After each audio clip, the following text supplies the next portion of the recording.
You've been through so many of these things, you're dated. Right.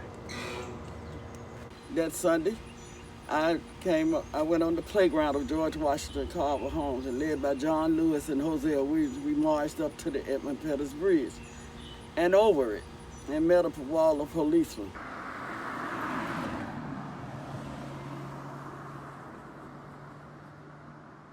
I just feel strongly that it should be not named John Lewis Bridge.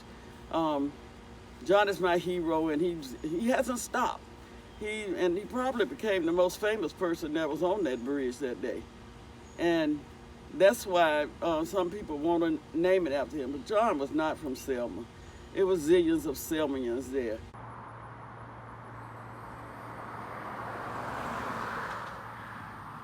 If it's changed, I think it should be someone local or something, a name that would incorporate the histories. This is what we call B-roll. Oh, okay. People should be asking Selmians who have to live with the repercussions what it is that we want. I personally think that there's a spirit attached to the name of the bridge that needs to be broken, and so that it needs to be changed.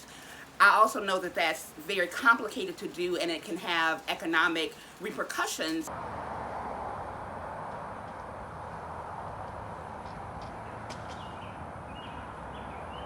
I love John Lewis. I have great respect for him. I also know that it's very important that this bridge be named, that it be a light for people in Selma, a light for what local people did to change the world as we seek to change the world again.